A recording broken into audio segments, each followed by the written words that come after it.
बिस्मिल्लाहिर्रहमानिर्रहीम। अस्सलामु अलैकुम वरहमतुल्लाहि वबरकातुहू। फजर की नमाज के बाद कम अज कम जिंदगी में एक बार ये जरूर पढ़ लें, और अगर रोजाना फजर की नमाज के बाद पढ़ते हैं तो इसका आपको बहुत फायदा होगा। दुआ है बिस्मिल्लाहिर्रहमानिर्रहीम। सुब्हान दिल मुल्की वल मलकूत, सुब्हान दिल इज्जति वल जबरूत, सुब्हान अल हय्यिल लज़ी ला यमूत, सुबूहुन कुद्दूसुन रब्बुल मलाइकति वर रूह। पाक है मुल्क और बादशाहत वाली ज़ात, पाक है इज्जत और ताकत वाली ज़ात, पाक है वो ज़ात जो जिंदा है, उसे मौत नहीं, वो बे इंतहा पाकीज़ा है, बे इंतहा मुकद्दस है, परवरदिगार है मलाइका और रूह का।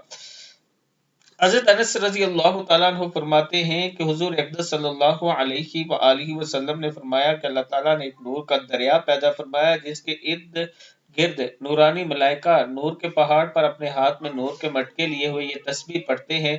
बस जिसने रोजाना एक बार या महीने में या साल में एक बार या सारी उम्र में एक बार पढ़ा तो अल्लाह ताला इसके अगले पिछले तमाम गुनाह बख्श देता है।